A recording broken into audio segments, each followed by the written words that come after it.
સૌરાષ્ટ્રનો બીજા નંબરનો સૌથી મોટો ગણાતો ભાદર એક ડેમ ઓવરફ્લો। 34 ફૂટ સપાટી ધરાવતો ભાદર ડેમ ઓવરફ્લો। ભાદર એક ડેમનો એક દરવાજો અડધો ફૂટ ખોલાયો।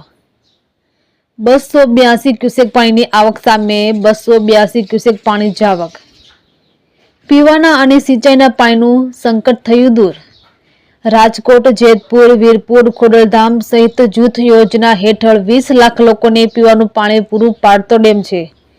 ભાદર એક ડેમ સિંચાઈ માટે મહત્વનો ડેમ। સૌની યોજનાનું પાણી અને વરસાદી પાણીથી ડેમ ઓવરફ્લો થયો। સૌ પ્રથમ વખત ભાદર ડેમ ઓવરફ્લો થયો।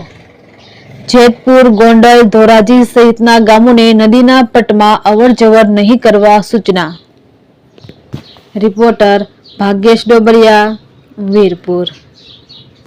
એમાં જાદવ, સેક્શન ઓફિસર। ભાઈ જે ડેમ છે તે સૌ પ્રથમ વખત ઓવરફ્લો થયો છે, કેટલા દરવાજા કેટલા ફૂટ સુધી ખોલવામાં આવે છે, કેટલા ગામોને એલર્ટ કરવામાં આવે છે? હાલ જોવા જઈએ તો આપણે ઘણા સમયથી જે ભાદર ડેમ ઓવરફ્લો થાય, ભાદર ડેમ ઓવરફ્લો તેની આતુરતાથી રાહ જોતા હતા। જે આજે ફાઇનલી દિવસ આવી ગયો છે। આજે આજ સવારે 8:30 થી 9 વાગ્યાની વચ્ચે ડેમ સંપૂર્ણ ભરેલો છે અને ત્યારબાદ આપણે જરૂરિયાત મુજબ જેટલો ઇન્ફ્લો છે એની સામે એટલી આવક માટે એક દરવાજો અડધો ફૂટ ખોલી અને 282 ક્યુસેક જેવી આવક સામે 282 ક્યુસેક જેવી આવક શરૂ છે અત્યારે।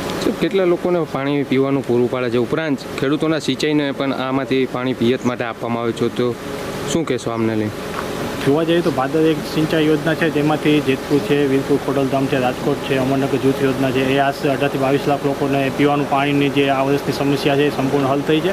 અને જોવા જઈએ તો સિંચાઈ માટે કુલ આપણે ભાદરના કમાન્ડમાં 46 ગામડાઓ આવે છે અને ટીબીસી વિસ્તારમાં ભાદરના ડૂબ વિસ્તારમાં 14 ગામડાઓની સિંચાઈ માટે આજે આખા વર્ષનો જે પ્રશ્નનો હલ હતો પ્રશ્નનો હલ થઈ ગયો છે।